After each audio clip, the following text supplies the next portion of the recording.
Sunday vlog தான். காலையில எழும்பி இந்த ட்ரெஸ்ஸு ரிவ்யூ எடுத்திருந்தேன். வீடியோ எடுத்துட்டு பிள்ளைங்களையும் விட்டு கொஞ்சம் ஃபோட்டோஸு அந்த மாதிரியெல்லாம் எடுத்துட்டு ஃபங்க்ஷன் விட்டு கிளம்பிட்டோம். இவனும் கூட வரேன்னு சொல்லி ஒரே சண்டை.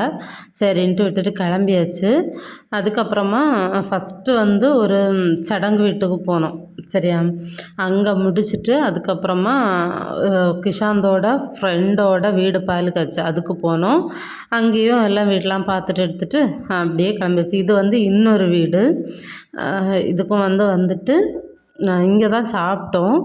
சூப்பராக இருந்துச்சு. சாப்பாடெலாம் நல்லா கூட்டு பொரியல், சாம்பார், பருப்பு, ரசம் எல்லாம் வச்சு சாப்பிட்டுட்டு அப்புறம் பாயசம்லாம் குடிச்சிட்டு கிளம்பியாச்சு. வீட்டுக்கு வந்தால் இவங்க இங்கே சாப்பாட்டுக்கு சண்டை. இவங்களுக்கெல்லாம் சாப்பாடெலாம் வச்சுட்டு அதுக்கப்புறமா வீட்டில் வந்து மீன் குழம்பு சாப்பாடெலாம் வச்சுருந்தேன். ஆல்ரெடி மாவும் வந்து அரைச்சிட்ருக்கேன். 1 கப்பு தான் போட்டேன். கொண்டாட்டம் கிரைண்டர் ஃபுல்லாக விழுந்து வந்திருக்கு.